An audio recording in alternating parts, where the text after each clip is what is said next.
ang tao wala nang tiwala eh. Wala na hong tiwala dito sa gobyerno ho natin at sa mga proseso ho natin. Ngayon pa lang, kakaltasin na maraming mga projects na hindi mai-implement dahil nasobrahan po sa kaltas. Pero ang hindi ho gusto ng Senado ay mag-approve tayo ng budget na overpriced. Pinag-aralan din ho namin to, no? Itong Pinag-aralan situation. din po natin Kaya nga, to. mas Alam maganda natin ho- yan lahat. Let it be very clear. The senators did not invent the numbers.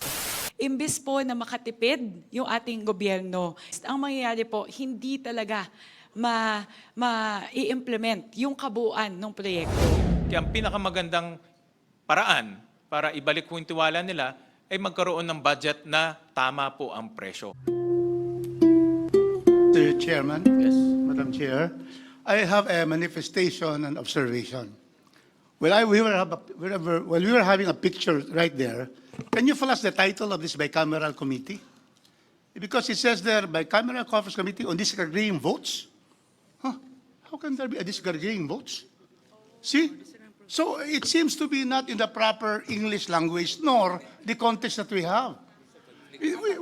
How can there be? There are many concurrences that we have. So provisions, because the procedure is, conflicting provisions, because the procedure is original, is exclusive, it will exclusively originate in the House.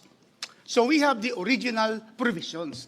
And then the Constitution, Article 6, the legislature, Section 24 says, but the Senate may propose or concur with amendments. So you have your amendments, we can see them, and so these are the amendatory provisions. So we cannot have disagreeing votes. How can we have disagreeing votes? We have not voted yet. We have not even voted when we start.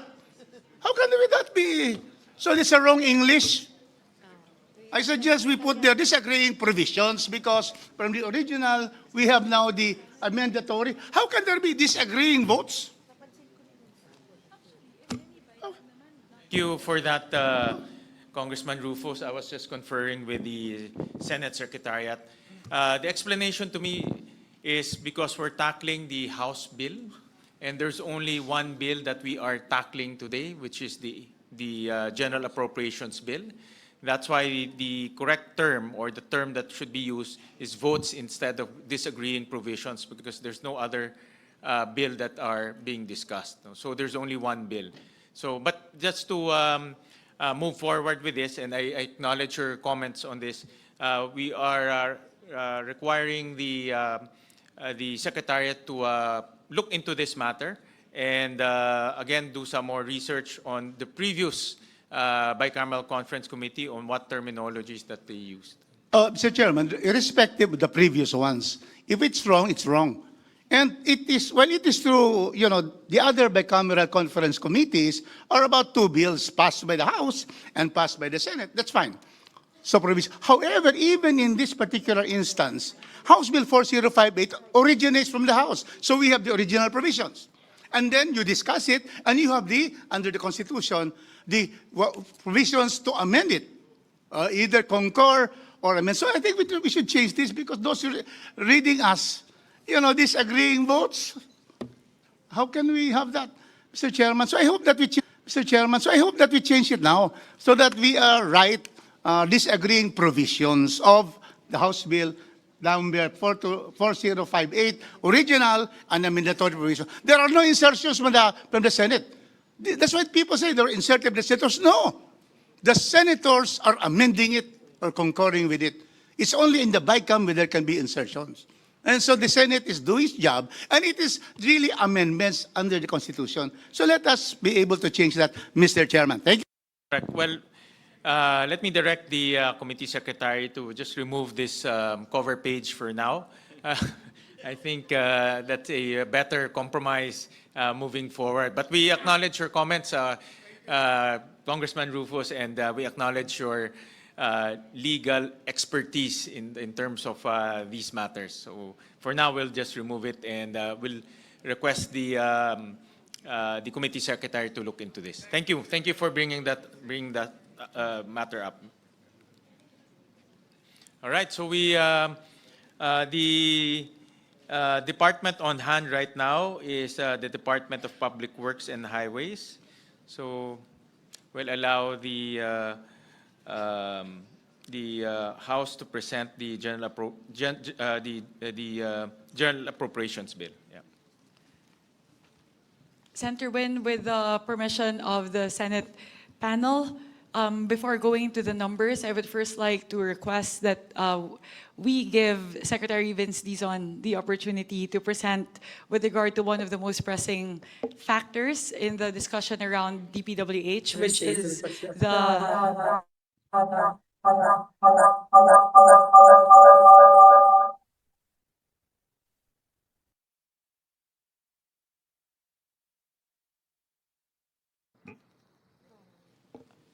My apologies, there was a really bad feedback in the room. Which is to give Secretary Vince the opportunity to present and explain with regard to one of the points of contention, which is with regard to the CMPD reduction.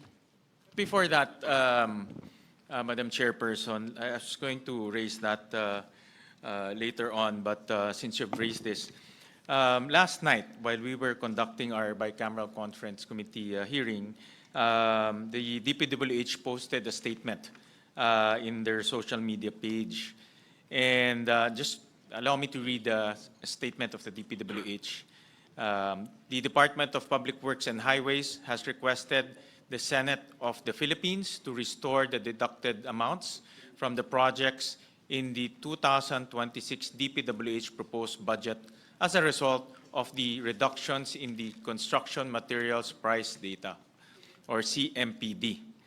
The DPWH has asked that it be allowed to implement the project cost changes using the updated CMPD special issuance in the exercise of its executive functions in order to ensure its proper execution.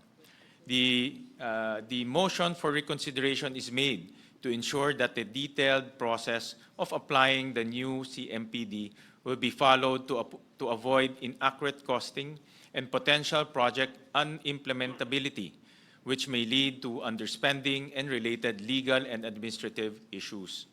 To ensure that DPWH implementing offices will strictly comply with the updated CMPD, a department order has been issued which strictly mandates the following. 1, follow a workflow to adjust all pay items in the programs of work, POW, using the updated CMPD. Revise all approved budgets for contracts. Require detailed documentation and quality assurance and mandatory compliance prior to the procurement.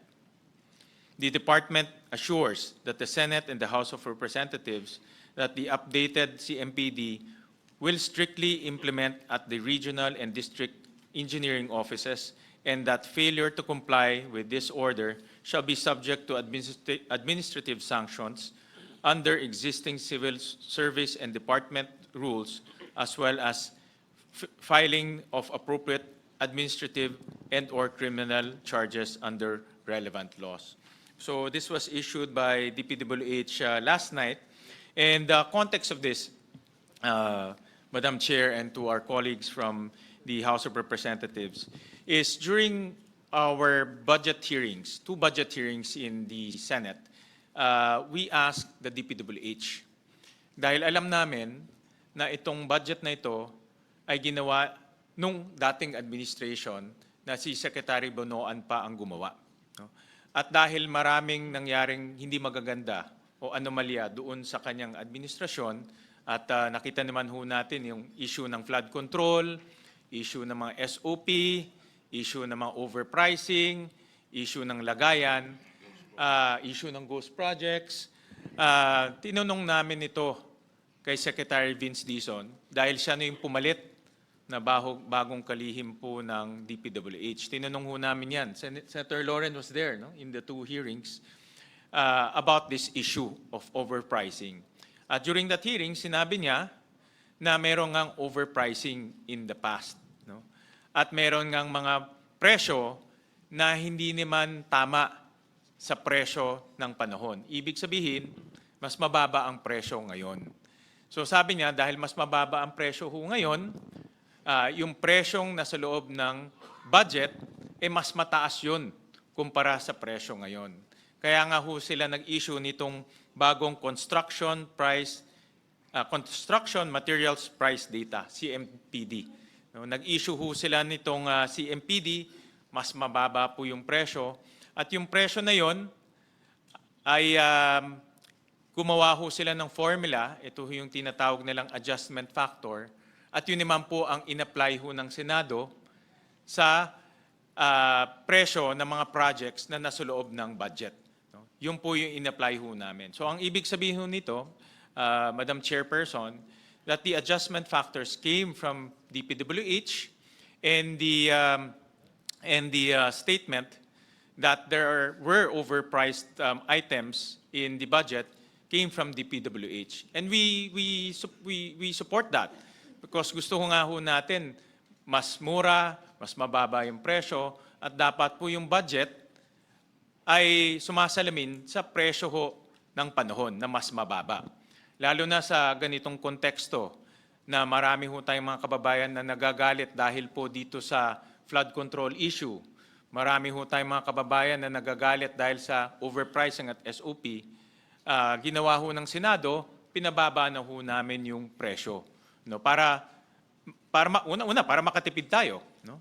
At pangalawa, wala na hong mangyayaring overpricing ho sa loob ng budget. So yun po yung ginawa po ng Senado. Kaya yun po yung ang konteksto nitong statement na ho ito.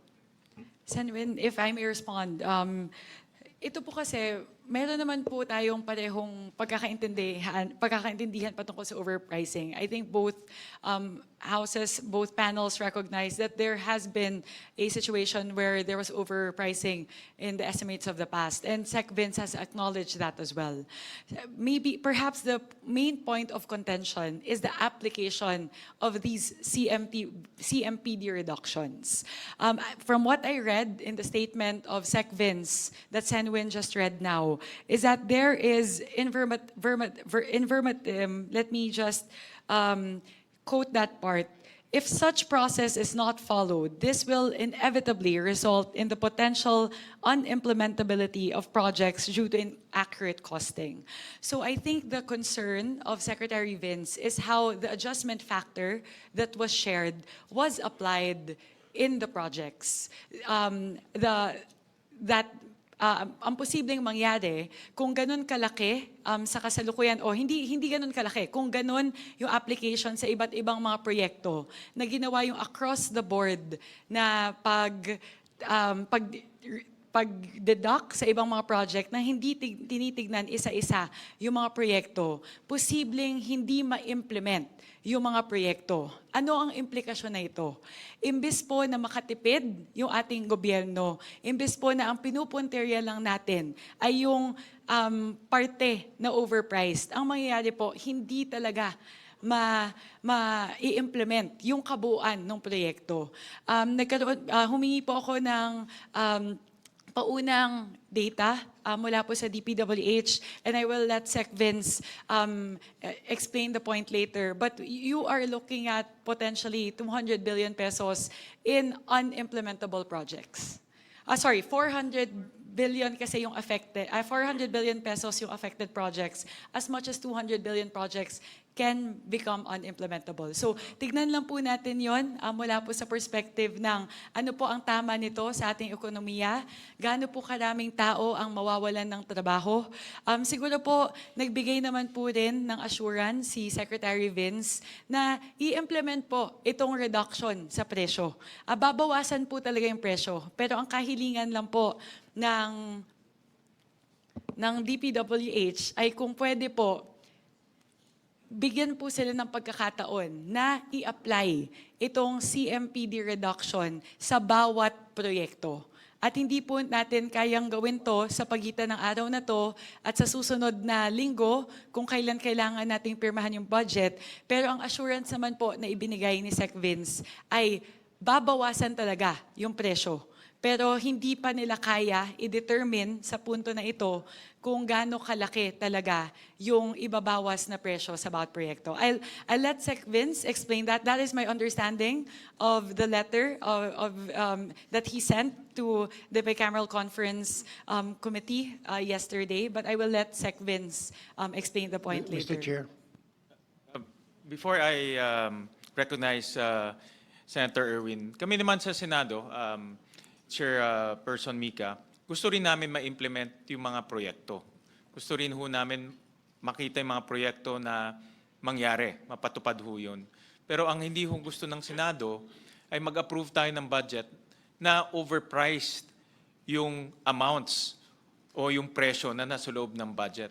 At alam ho natin no, na hindi ito budget na ginawa ni Secretary Vince. Ito po ay ginawa pa ng bagong administrasyon ng DPWH na alam rin natin na ngayon ay kinakasuhan at nasasangkot sa maraming anomalya. Kaya ang kami sa Senado, at hindi lang po ang Bicameral Conference Committee conferees, kung hindi I speak on behalf of the other senators and also the leadership of the Senate. Napag-usapan ho namin ni Senate President Tito Soto to, at iba pang mga kasamahan naming senador na hindi ho kasama dito sa conferees, kundi kasamahan ho namin sa buong Senado, na ang gusto ho natin ay masigurado na itong budget na approve ho natin ay hindi ho overpriced, ay hindi po nanggaling sa mga materyales na napakamahal. Dahil ang konteksto ngayon, ang tao wala nang tiwala eh. Wala na hong tiwala dito sa gobyerno ho natin at sa mga proseso ho natin. Kaya ang pinakamagandang paraan para ibalik ho yung tiwala nila ay magkaroon ng budget na tama po ang presyo. At ito na yung pagkakataon ho natin dahil binabalangkas na ho natin itong budget na ito. Ito na ang pinakamagandang pagkakataon na mapakita ho natin na kahit nasa presyo, tama po yung ating ina-approve na budget. Senwen, lilinawin ko po, matibay po at malinaw din yung panindigan ng Kongreso. Kaisa niyo po kami. Tatanggalin po natin tong parte ng budget, ng pera na nakaukol sa mga projects na considered na overpriced. Ang sinasabi lang po natin, pakinggan po natin si Sec Vince para po maipaliwanag niya na kung ngayon pa lang kakaltasin na maraming mga projects na hindi mai-implement dahil nasobrahan po sa kaltas. Yung iba naman po nakulangan sa kaltas. So yun lang po siguro yung pinag-uusapan natin. Kaisa niyo po kami, gusto nating tanggalin yung parte na overpriced.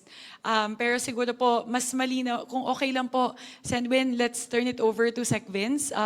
If I may make a motion to please invite Secretary Vince Dizon to be a resource person to the bicameral Second conference. motion.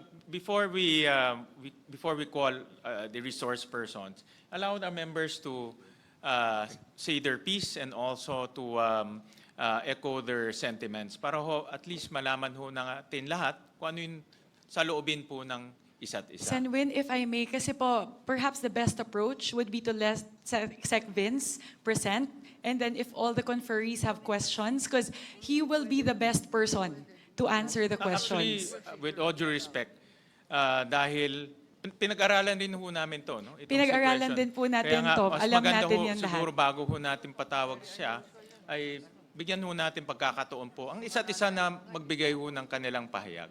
So we recognize Senator Erwin Tulfo. Thank you, Mr. Chair, Madam Chair. Gusto ko lang po maliwanagan na bakit po natin ipapatawag ang Secretary po ng Department of Public Works and Highways.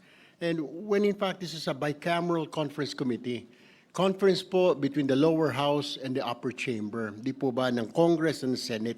Wala naman po nakalagay dito na kasama po ang executive. Ang tanong ko po kasi, we have given them ample time, Madam Chair, to the opportunity to explain during the committee hearings. Committee hearing po sa Congress, committee hearing po namin dito sa Senate, ganun din po sa plenary debate sa Congress, plenary debate dito sa Senate. Ang worry ko lamang, Madam Chair, Mr. Chair, is that we might be creating a precedent na baka hindi na po tayo matapos na tuwing pag meron po tayong pagdidiskusyonan na budget ng isang department o ng ahensya, kailangan po natin ipatawag lagi ang secretary para magpaliwanag. sa bicameral conference committee, Madam Chair, Mr. Chair. Senwin, I'll defer to Representative Rufus Yeah, Rodriguez Mr. Chairman. to respond. This is a plenary conference committee. And any committee in Congress, whether it is in the House or in the Senate, has the power to be able to have resource persons to explain things that may not be very clear to everyone. And so we have the power to invite, and precisely there is now an issue on the price index. And therefore, we are saying that let us listen. We will not agree, we may agree, but the point is that transparency requires that we hear the executive. After all, it's the executive that will implement what we will pass. And if the executive says that these are the things that they have to consider, and since they are the ones implementing, Congress does not implement projects. So that is why we are requesting just to hear. We are not going to say that we're going to agree to the letter or the recommendation, but let us hear the real resource person, the agency lodged with the public works and highways of this country. Thank you, Mr. Chairman. Before I address that issue, allow me to recognize. No. It's important that we put things in the proper perspective. Hindi po Senado ang nagtakda ng presyo. Lahat po ng nakalap naming impormasyon ay ayon sa Department of Public Works and Highways. That's very clear. We did not measure roads. We did not weigh sand and gravel. Hiniling po namin, ayon sa aming mga hearing at plenary session, ang impormasyon sa Department of Public Works and Highways. Example, tayo po ay nagsisiyasat ng CMPD. Siguro, kalahati sa kwartong to, o baka iiba, hindi alam yung CMPD. That's the cost materials price data. Para malaman natin, magkano ba ang asfalto, ang hot mix per metric ton? Sa previous cost, yung nakaraang cost, dahil sinabi sa mga Blue Ribbon hearing, sinabi sa maraming mga hearing, galing na rin sa executive, hindi sa Senado. 13,863.85. Ito po ay galing sa DPWH. Tapos, nagsumite ang executive, ang DPWH, sa chair. Pati kay Senator Lacson, na Blue Ribbon chair, updated cost 6,961.32. I-add po nyo yan, ay kalahati. Isa lang po yung asphalt mix, steel sheet pile, U-type per kilogram, 62.07 cost dati. Pag sinabing cost dati, yun daw ang ginagamit ng DPWH dati. Pero yung updated cost, ayon din sa DPWH ngayon, 39.89. Di halos kalahati, 2/3. Marami pa po, hindi naman tayo magko-construct ng bagong PICC. I just put that on record so that it's in historical knowledge and in history, hindi po Senado ang nagtalaga ng presyo ng sand and gravel at ng semento. Ito po ay galing sa DPWH. So, in all fairness to the chair and to the leadership of the Senate whom we met today, Senate President Soto advised us to speak for and in behalf of the Senate leadership that we, based on our knowledge, and that is our job as national officials to get information from the executive. Hindi naman po kami nagising at sabi namin, gusto namin, ibaba ang presyo. Siyempre gusto natin. But this is data-driven. It's based on science. And it came from the agency of government. And so they submitted that to us, and therefore, they computed. We are willing to listen, of course. We are reasonable people. That's why we serve the people.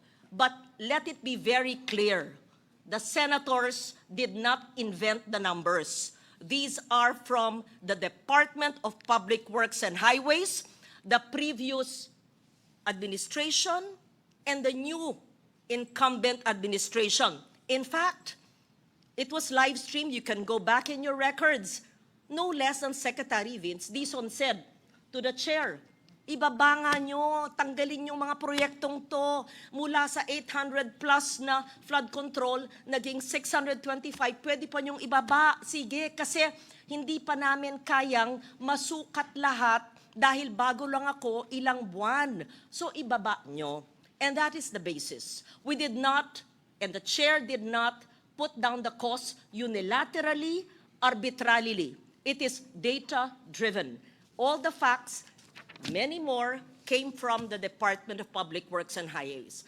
Having said that, I am certain that our colleagues in the House of Representatives want a budget reflective of what is due to the people. If it's a farm-to-market road, we don't want it overpriced. If indeed it's 10 million per kilometer, it should be such. If it's 15 million, kung tumaas na ang presyo. Kung magkano ang graba, ayaw natin ng doble ang presyo. Kasi ang ginagastos natin, pero ng taong bayan. Diba? Pag nagtatayo tayo ng bahay kubo, alam natin magkano ba ang kogon, magkano ba ang kawayan, magkano ang konti ng semento. So, I am just clarifying all that, lest it be misconstrued that the Senate invented the numbers just to bring down the cost. Yes, we all want a lower cost, but these were inputs submitted to the Senate by the Department of Public Works and Highways. And I speak like this in behalf of the Senate leadership because we had a caucus 2 hours earlier. I appreciate the patience of our colleagues in the House of Representatives. Thank you. We recognize Senator Amy. Thank you very much, Mr. Chair and Madam Chair. Following on to Senator Legarda's statement, let us first clarify that there has been ample time. August 31 was the appointment date of Secretary Dizon. That was quite a few months ago, during which period, nakailang beses siyang humarap sa Senado, paulit-ulit po ang tanong namin kung talagang sapat itong budget na nilaan. I quote verbatim, September 18, the Department of Public Works and Highways slashes 255 billion worth of locally funded flood control projects from the 2026 budget. And may I quote verbatim, we are revising the agency's budget. Nanggaling sa kanila po. We have removed complicated projects, overlapping projects that are still receiving funding or that have been allocated funding for 2026. Verbatim po, siya nagsabi niyan. Hindi kami nag-imbento niyan. Ngayon, sabi niya, na re-review na raw nila yung initial proposal, nagtanggal sila ng 55.53 billion worth of duplicate or complicated projects or completed overlapping projects. Ang ibig ba sabihin, i-restore yung mga duplicated, completed, and overlapping projects? Doon ako nagtataka. At ano ang garantiya natin na sa loob ng 2 buwan na naman, after 2 months, he may change his mind again, as he has, apparently, yesterday. So from September 18, kahapon, December, nako, baka naman sa Pebrero, iba na naman ang usapin. Ayoko naman ng ganito. Ano kaya talaga ang direksyon natin? Hindi po ito nanggaling sa amin. Narinig naman ninyo, verbatim ang quote na yan. Yan ang press release ni Secretary Dizon. Madam Chair. Mr. Chair.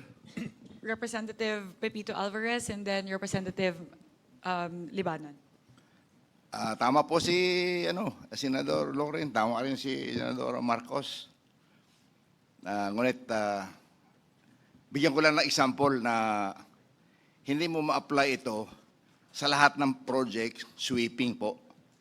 Na, halimbawa, MBUC, yung pag-asphalt overlay, Mr. Chair.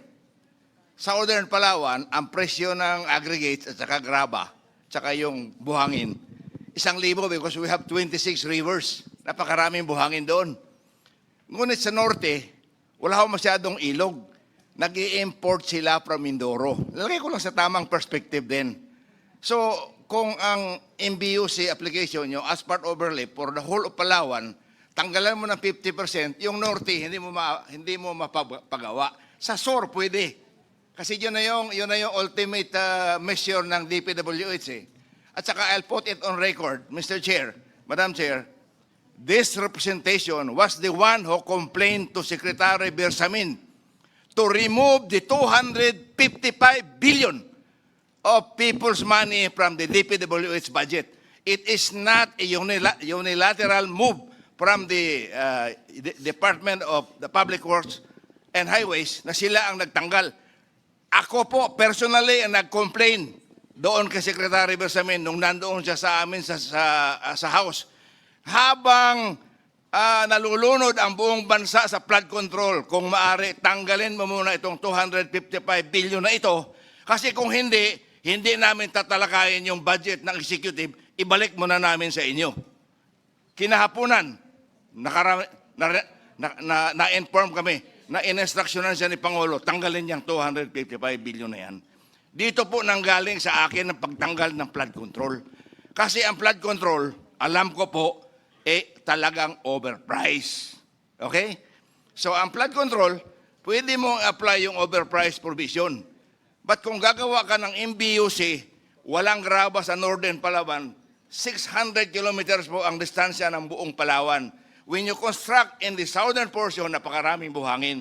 Sa norte, halos walang graba doon kasi maliliit ang ilog.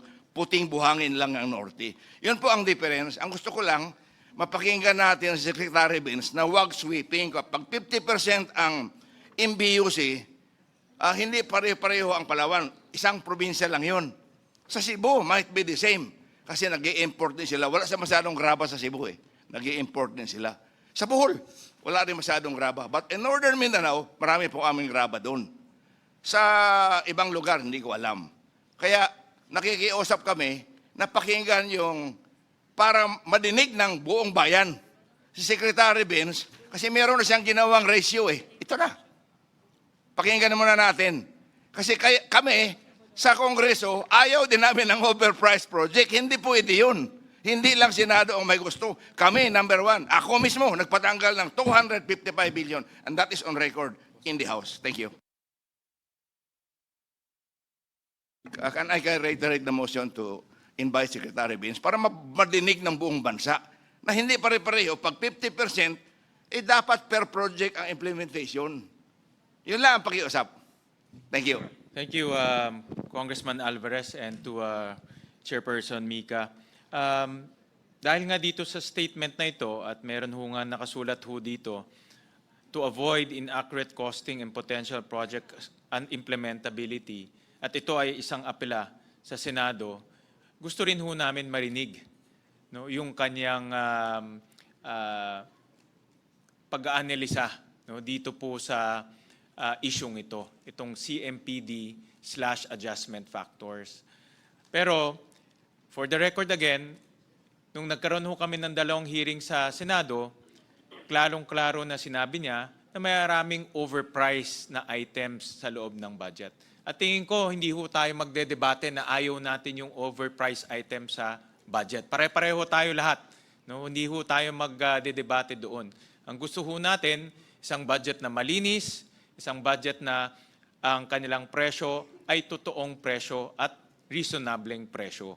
Yun naman ang gusto natin yung lahat. Dahil kung tayo ay mag-approve ng proyekto o ng budget ngayon na overpriced, babalik tayo sa dating problema. Yun doon naman ho kami nanggagaling. At again, sabi nga ni Senator Loren, itong application ng CMPD adjustment factor nanggaling ho to sa DPWH.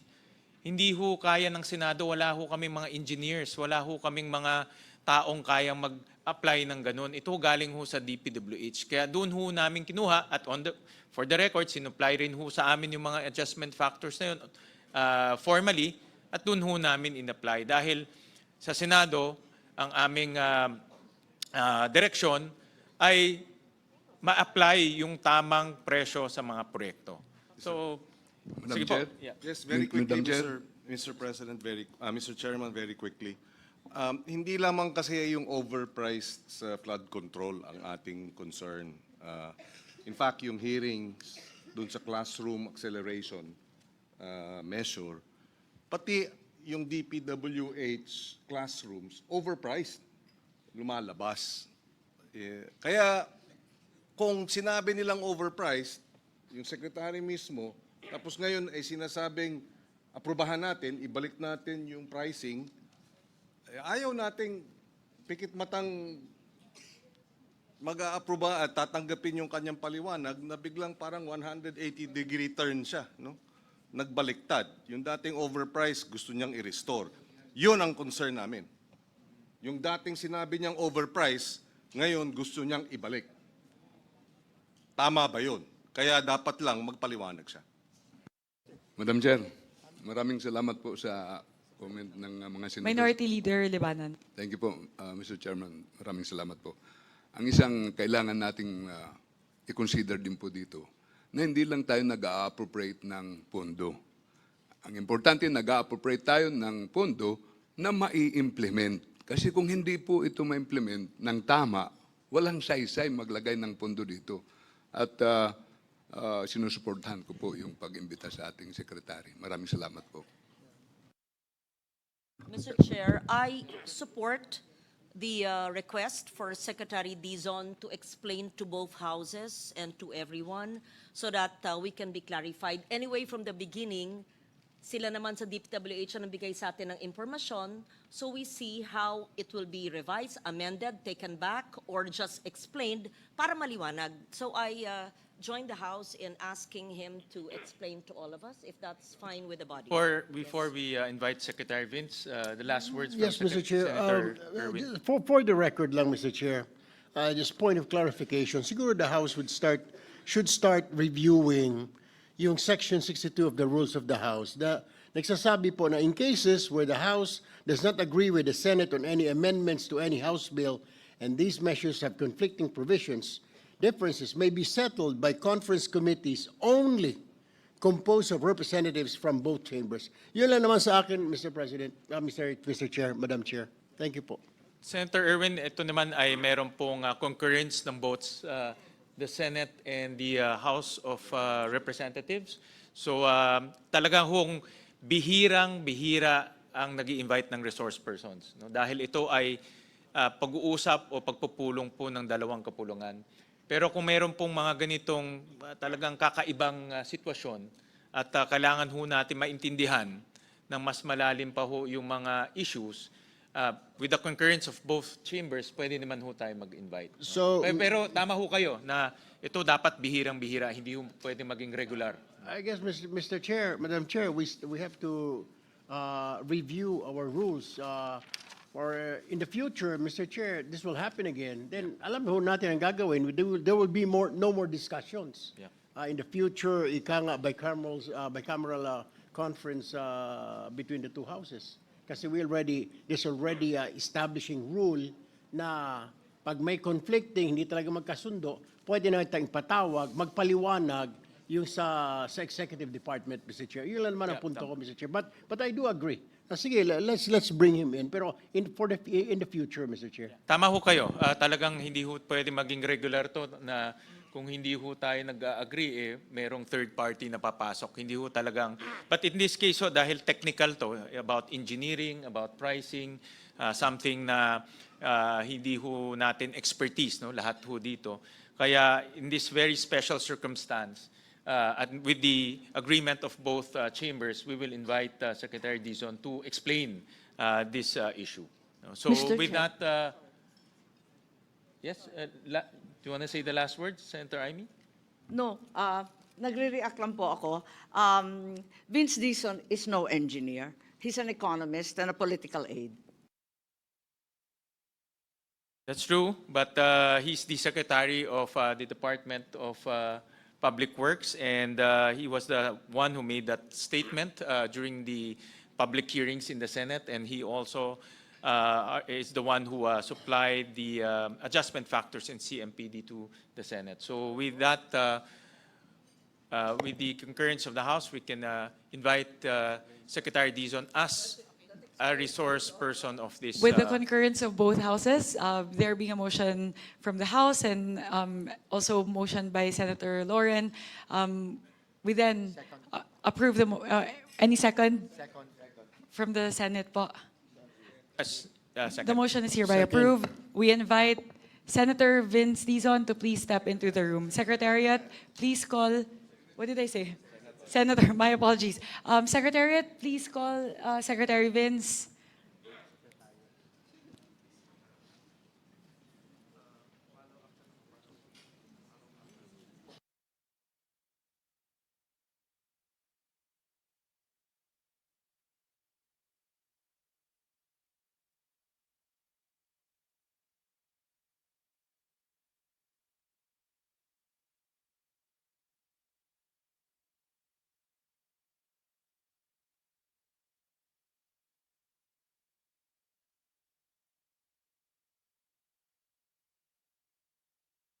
Chair.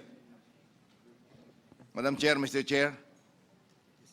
Can I suggest Secretary Dizon not to sit in line with the Senate panel?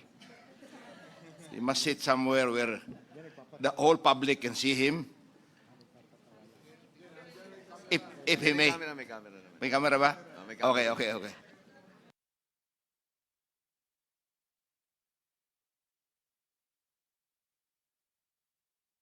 So, Secretary Dizon, you're recognized, and please limit the discussions to the adjustment factors as well as the CMPD. Yan po yung issue on hand. And also, this is in response to your statement. Once again, the Department of Public Works and Highways has requested the Senate to restore the deducted amounts from the projects of 2026 DPWH proposed budget as a result of the reductions in the construction materials price data. So this is in response to your motion for reconsideration.